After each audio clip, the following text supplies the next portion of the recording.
ಆವಾಗ doctor B R Ambedkar ಅವರು article 163 ಹೇಳ್ತಾರೆ. ಆರ್ಟಿಕಲ್ 163 ಅಂದರೆ ಏನು? Article 163 of the constitution categorically provides that there shall be a council of ministers with the chief minister at the head to aid and advise the governor, except in so far as he is by or under this constitution required to exercise his function or any of them in his discretion. This is article 163.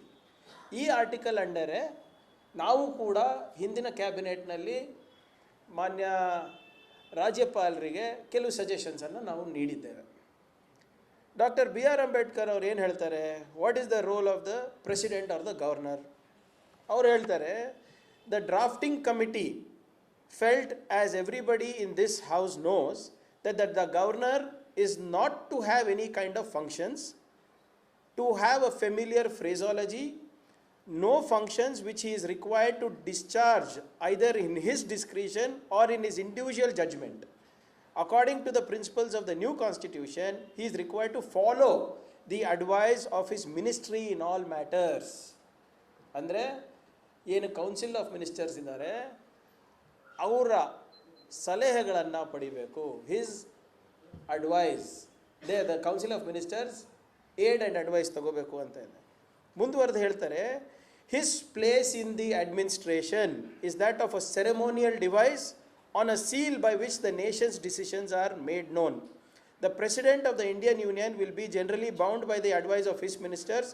he can do nothing contrary. He ಅಂದರೆ president, ರಾಜ್ಯಪಾಲರು ಇರ್ಬೋದು, governor ಇರ್ಬೋದು, he can do nothing contrary to their advice, nor can he do anything without their advice.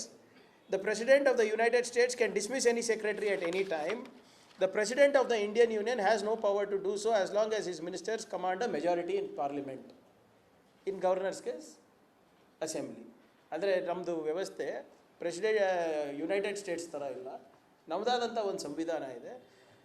ನಾವು ಪಾರ್ಲಿಮೆಂಟ್ನಲ್ಲಿ ಏನು ತೀರ್ಮಾನ ತಗೋತೀರಿ ಅದಕ್ಕೆ ಅಂಕುಶ ಹಾಕ್ಬಿಟ್ಟು ತಾವು ಆಡಳಿತ ನಡೆಸಬೇಕು ಅಂತ ಹೇಳ್ತಾರೆ. ಬಿ ಜಿ ಖೇರ್ ಅಂದ್ಬಿಟ್ಟು, he is the first governor of Bombay state. ಅವ್ರು ಹೇಳ್ತಾರೆ, a governor can do a great deal of good if he is a good governor, and he can do a great deal of mischief if he is a bad governor in spite of the very little power given to him under the constitution. ಇವರು ಬಾಂಬೆ ಸ್ಟೇಟಿನ ಮೊದಲನೇ governor, premier Kher ಅಂದ್ಬಿಟ್ಟು. ಅವರೇನು ಹೇಳ್ತಾ ಇದ್ದಾರೆ ಅಂದರೆ, ಒಬ್ಬ ರಾಜ್ಯಪಾಲ ಅವರಿರುವಂಥ ಅಲ್ಪ ಶಕ್ತಿಗೆ ಒಳ್ಳೆ ಕೆಲಸ ಮಾಡಬೇಕು ಅಂದರೆ ಏನಾದರೂ ಮಾಡ್ಬೋದು, ಸಾಕಷ್ಟು ಅಭಿವೃದ್ಧಿ ಮಾಡ್ಬೋದು. ಆದರೆ ಅವರು ದುರಾಡಳಿತ ಮಾಡಬೇಕು, ಸಂವಿಧಾನವನ್ನು ತಿರ್ಚಬೇಕು, ಅಥವಾ ಏನಾದರೂ ಮಿಸ್ಚಿಫ್ ಮಾಡಬೇಕು ಅಂದರೂ ಅದನ್ನು ಕೂಡ ಮಾಡಬಹುದು ಅಂತ ಭಾಳ ಸ್ಪಷ್ಟವಾಗಿ ಅವಾಗೇ ಹೇಳಿದ್ದಾರೆ ಕಾನ್ಸ್ಟಿಟ್ಯೂಂಟ್ ಅಸೆಂಬ್ಲಿ ಡಿಬೇಟ್ಸ್ ನಡಿಬೇಕಾದ್ರೆ. ಅದೇ ಇವತ್ತು ಇಲ್ಲಿ ನಡೀತಾ ಇರೋದು. This is nothing but a mischief by the governor. ಮೊನ್ನೆ ನಾವು ಕ್ಯಾಬಿನೆಟ್ನಲ್ಲಿ ಕೆಲವು ನಿರ್ಧಾರಗಳನ್ನು ನಾವು ತಗೊಂಡಿದ್ವಿ. ಇದು ಯಾಕೆ ತೊಗೊಂಡಿದ್ವಿ ಅಂದರೆ, ನಾವು ರಾಜ್ಯಪಾಲರನ್ನ ನಾವು ಬ್ಲೇಮ್ ಮಾಡ್ತಾ ಇಲ್ಲ. ದಯವಿಟ್ಟು ಮಾಧ್ಯಮ ಸ್ನೇಹಿತರಿಗೆ ನಾನು ಮನವಿ ಮಾಡ್ಕೋತಾ ಇದ್ದೀನಿ, please don't judges based on what decisions we have taken. Precedence ಇದೆ ಇದಕ್ಕೆ. ನೋಡಿ, ಕಳೆದ 10 ವರ್ಷದಲ್ಲಿ ಎಲ್ಲೆಲ್ಲಿ ಕೇಂದ್ರ ಸರ್ಕಾರದ ಆಟ ನಡೀತಾ ಇಲ್ಲ ಅಥವಾ ಬಿ ಜೆ ಪಿ ಪಕ್ಷದ ಆಟ ನಡೀತಾ ಇಲ್ಲ, ಅವರು C B I, I T, E D ಮತ್ತು ಈಗ ರಾಜ್ಯಪಾಲರನ್ನು ಯೂಸ್ ಮಾಡ್ತಾ ಇದ್ದಾರೆ ಪಕ್ಷವನ್ನು ಕಟ್ಟಲಿಕ್ಕೆ. ನಾನು ಉದಾಹರಣೆಗಳು ಕೊಡ್ತೀನಿ ನೋಡಿ. ನವೆಂಬರ್ 2019ರಲ್ಲಿ ಮಹಾರಾಷ್ಟ್ರನಲ್ಲಿ ಎಲೆಕ್ಷನ್ ಆಗುತ್ತೆ. ಬಿ ಜೆ ಪಿಯವರಿಗೆ ಯಾವುದೇ ರೀತಿಯಾದಂಥ ಬೆಂಬಲ ಸಿಗೋದಿಲ್ಲ. ಆದರೂ ಕೂಡ ಭಗತ್ ಸಿಂಗ್ ಕೋಶ್ಯಾರಿ ಅವರು, ಗವರ್ನರ್ ಅವರು, ಬೆಳಗಿನ ಜಾವ 5 ಗಂಟೆಗೆ ದೇವೇಂದ್ರ ಫಡ್ನವೀಸ್ ಅವರಿಗೆ ಓತ್ ಕೊಡಿಸ್ತಾರೆ ಸಿ ಎಮ್ ಆಗಿ. That government doesn't even last for 80 hours. 80 hours ಇಲ್ಲ ಆ ಗೌರ್ಮೆಂಟು, 4 ದಿನ ಉಳಿಯಲ್ಲ ಆ ಸರ್ಕಾರ. ಬೆಳಗಿನ ಜಾವ ಕರೆಸಿ ನೀವು ಓತ್ ಕೊಡ್ಸೋದೇನು, ಪ್ರಮಾಣ ವಚನ ಕೊಡ್ಸೋದೇನು ಅವಶ್ಯಕತೆ ಇತ್ತು?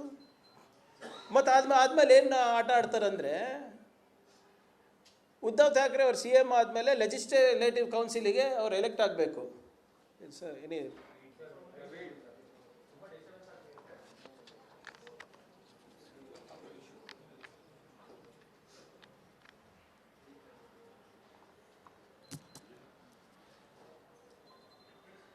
ಸಾರಿ. ಸೊ ಇದು ಮಹಾರಾಷ್ಟ್ರ ಸರ್ಕಾರ ಬಿದ್ದ ನಂತರ ಉದ್ಧವ್ ಠಾಕ್ರೆ ಅವರಿಗೆ ಮೇಲ್ಮನೆ ಸದಸ್ಯರಾಗಿ ಕಳಿಸ್ಬೇಕು ಅಂತ ತೀರ್ಮಾನ ಆಗ್ತದೆ. CM ಆಗಿ ತಗೋತಾರೆ. ಆದರೆ 6 ತಿಂಗಳು ಗವರ್ನರ್ ಅವರು ಅದಕ್ಕೆ ಅನುಮೋದನೆ ಕೊಡೋದಿಲ್ಲ. ಕೊನೆಯದಾಗಿ ಉದ್ಧವ್ ಠಾಕ್ರೆ ಅವರು ಡೆಲ್ಲಿಗೆ ಹೋಗಿ ಪ್ರಧಾನಮಂತ್ರಿಗೆ ಭೇಟಿಯಾಗಿ, ಪ್ರೆಸಿಡೆಂಟಿಗೆ ಭೇಟಿಯಾಗಿ ಹಿಂಗೆ ನಡೀತಾ ಇದೆ, ಇದು ಅಸಂವಿಧಾನಿಕ ಅಂತ ಧ್ವನಿ ಏರಿದ ಮೇಲೆ ಅನುಮೋದನೆ ಸಿಗುತ್ತೆ. ವೆಸ್ಟ್ ಬೆಂಗಾಲ್ನಲ್ಲಿ ಇವಾಗ ಯಾರು ನಮ್ಮ ಉಪರಾಷ್ಟ್ರಪತಿ ಇದ್ದಾರೆ ಧನ್ಕರ್ ಅವರು ಅವಾಗ ವೆಸ್ಟ್ ಬೆಂಗಾಲ್ ಗವರ್ನರ್ ಇದ್ದರು. ಅವರಿದ್ದಾಗ ಅವರಿಂದಾನೇ law and order situation create ಆಗಿತ್ತು ಪೊಲಿಟಿಕಲ್ ಇಂಟರ್ಫಿಯರೆನ್ಸಿಂದ. 2020ರಲ್ಲಿ ಕೇರಳ ಗವರ್ನರ್ ಆದಂಥ ಆರಿಫ್ ಮೊಹಮ್ಮದ್ ಖಾನ್ ಅವರು ಸರ್ಕಾರ ಗವರ್ನರಿಗೆ ಒಂದು ಪತ್ರ ಬರೀತಾರೆ. ಕೇಂದ್ರದ ಏನು 3 ಕಪ್ಪು ಕಾಯ್ದೆ ಇದೆ, ರೈತರ ಕಾನೂನು, ಅದನ್ನು ಖಂಡಿಸಲಿಕ್ಕೆ ಮತ್ತು ಅದು ಚರ್ಚೆ ಮಾಡಲಿಕ್ಕೆ ನಾವು ಒಂದು ಸ್ಪೆಷಲ್ ಸೆಷನ್ ಕರೀತಾ ಇದ್ದೀವಿ ಅಸೆಂಬ್ಲಿದು ಅಂತ ಹೇಳ್ತಾರೆ. ಪತ್ರ ಬರೀತಾರೆ. ಅದಕ್ಕೆ ಅನುಮೋದನೆ ಕೊಡಲ್ಲ. ಗವರ್ನರ್ ಅವರು ಅಸೆಂಬ್ಲಿ ನಡೆಸಲಿಕ್ಕೆ ಪರ್ಮಿಷನ್ ಕೊಟ್ಟಿಲ್ಲ ಕೇರಳನಲ್ಲಿ. ಯಾಕಂದರೆ ನಾವು ಅವಾಗಿಂದ ಏನು ರೈತರ ಫಾರ್ಮ್ ಲಾಸ್ ಇತ್ತು, ಆ ಫಾರ್ಮರ್ಸ್ ಬಿಲ್ ಇತ್ತು, ರೈತರದ್ದು ಒಂದು ಬಿಲ್ ಬಂದಿತ್ತು, ತಮ್ಗೆ ನೆನಪಿರ್ಬೋದು. ಅದ್ರ ಬಗ್ಗೆ ಚರ್ಚೆ ಮಾಡ್ತೀವಿ ಅಂದ್ಬಿಟ್ಟು ಸೆಷನ್ನೇ ನಡಲಿಕ್ಕೆ ಬಿಟ್ಟಿಲ್ಲ ಇವರು. ಅದಾದಮೇಲೆ ಕರ್ನಾಟಕದಲ್ಲಿ 2018 ತಾವು ನೋಡಿದ್ದೀರ ಹೆಂಗೆ ವಜೂಭಾಯಿ ವಾಲಾ ಅವರಿಗೆ ಯಾವುದೇ ಸಂಖ್ಯಾಬಲ ಇಲ್ಲ. ಯಡಿಯೂರಪ್ಪ ಅವರಿಗೆ ಪ್ರಮಾಣ ವಚನ ಕೊಡಿಸ್ಬಿಟ್ಟು 15 ದಿನ ಕೊಟ್ಟರು ಮೆಜಾರಿಟಿ ಪ್ರೂವ್ ಮಾಡೋಕ್ಕೆ. ಅವಾಗ ನಾವೇನು ಮಾಡಿದ್ವಿ, ಸೀದಾ ಸುಪ್ರೀಂ ಕೋರ್ಟಿಗೆ ಹೋದ್ವಿ. Mid night we got an order from supreme court, 15 ದಿನ ಕೊಡೋದಲ್ಲ 3 ದಿನದಲ್ಲಿ ಮುಗಿಸಿ ಅಂತ. ಏನಾಯಿತು ಅವಾಗ? ಅವ್ರ ಸರ್ಕಾರ they were not able to prove majority, ಅವ್ರ ಸರ್ಕಾರ ಬಿತ್ತು. ಈ ನವೆಂಬರ್ 2023 ಸುಪ್ರೀಂ ಕೋರ್ಟ್ ಭಾಳ ಗಂಭೀರವಾಗಿ ರಾಜ್ಯಭವನದ ಮೇಲೆ, ತಮಿಳುನಾಡು ರಾಜ್ಯಭವನದ ಕಾರ್ಯವೈಖರಿಯ ಬಗ್ಗೆ ಭಾಳ ಗಂಭೀರವಾದಂಥ ಅಬ್ಸರ್ವೇಷನ್ಸನ್ನು ಮಾಡಿದ್ದಾರೆ. 10 ಬಿಲ್ಗಳು ತಮಿಳುನಾಡು ಗವರ್ನರು ವಾಪಸ್ ಕಳಿಸಿದ್ದಾರೆ ಸರ್ಕಾರಕ್ಕೆ. 10 ಬಿಲ್ಗಳು ಯಾವುದು? ಚುನಾಯಿತ ಸರ್ಕಾರಗಳು ಅಲ್ಲಿ ಡಿಬೇಟ್ ಮಾಡಿಬಿಟ್ಟು ಪಾಸ್ ಮಾಡಿದಂಥ ಬಿಲ್ಗಳು ವಾಪಸ್ ಕಳಿಸಿದ್ರು. ಜನವರಿ 2023ರಲ್ಲಿ ಇದೇ ರವಿ ಅವರು, ಗವರ್ನರ್ ಆಫ್ ತಮಿಳುನಾಡು, ರಾಜ್ಯಪಾಲರ ಭಾಷಣ ಮಾಡಬೇಕಾದ್ರೆ ಸ್ಪೀಚ್ ಡಿವಿಯೇಷನ್ ಮಾಡಿದಾಗ ಅವರೇ ವಾಕೌಟ್ ಮಾಡ್ತಾರೆ. ರಾಜ್ಯಪಾಲರ ಭಾಷಣದಲ್ಲಿ ರಾಜ್ಯಪಾಲರೇ ವಾಕೌಟು. ಡೆಲ್ಲಿನಲ್ಲಿ ತಾವು ನೋಡಿದ್ದೀರಾ ಕಳೆದ 9 ವರ್ಷದಲ್ಲಿ ಏನೇನು ನಡೀತಾ ಇದೆ ಅಂದ್ಬಿಟ್ಟು. ಕೇರಳನಲ್ಲಿ ಗವರ್ನರ್ ಅವರು ಕೆಲವು ಬಿಲ್ಗಳನ್ನು 2 ವರ್ಷ ಇಟ್ಕೊಂಡಿದ್ರು. 2 ವರ್ಷ ಯಾವ ಬಿಲ್ಲು ಪಾಸ್ ಆಗಿದೆ ಅಸೆಂಬ್ಲಿನಲ್ಲಿ, 2 ವರ್ಷ ಬಿಲ್ಗಳನ್ನು ಇಟ್ಕೊಂಡ್ಮೇಲೆ ಕೇರಳ ಸರ್ಕಾರ ಏನು ಮಾಡಬೇಕಾಗಿತ್ತು, ಮತ್ತೆ ಕೋರ್ಟ್ ಮೊರೆ ಹೋಗಬೇಕಾಗಿತ್ತು. ಕೋರ್ಟಿಂದ ಆದೇಶ ತಂದರು, ಗವರ್ನರ್ಗಳು ಹಿಂಗೆ ಬಿಲ್ ಇಟ್ಕೊಳಕ್ಕಾಗಲ್ಲ ಅಂತ. ಅದಾದಮೇಲೆ ಅವರು ಬಿಟ್ಕೊಟ್ರು. ಇದೆಲ್ಲ ಯಾಕೆ ನಾನು ನಿಮಗೆ ಹೇಳ್ತಾ ಇದ್ದೀನಿ ಅಂದರೆ, ಇವಾಗ ಕೇರಳ, ಬೆಂಗಾಲ್, ತಮಿಳುನಾಡು, ಮಹಾರಾಷ್ಟ್ರದಲ್ಲಿ ಏನು ನಡೀತಾ ಇದೆ ಅದೇ ಇವತ್ತು ಕರ್ನಾಟಕದಲ್ಲಿ ಕೂಡ ನಡೀತಾ ಇರೋದು. ನಿನ್ನೆ ಕ್ಯಾಬಿನೆಟ್ನಲ್ಲಿ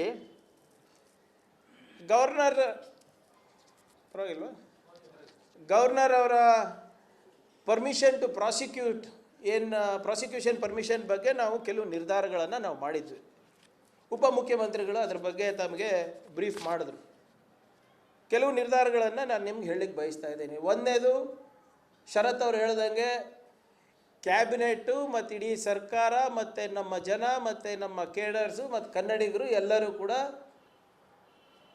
ಮಾನ್ಯ ಸಿದ್ದರಾಮಯ್ಯವರ ಜೊತೆ ಇದ್ದೇವೆ. ಅವರಿಗೆ ಹೆಗಲಿಗೆ ಹೆಗಲು ಕೊಟ್ಟು ನಾವು ನಿಂತಿದ್ದೇವೆ. Number 1, expressed complete solidarity with the CM. ಎರಡನೇದು,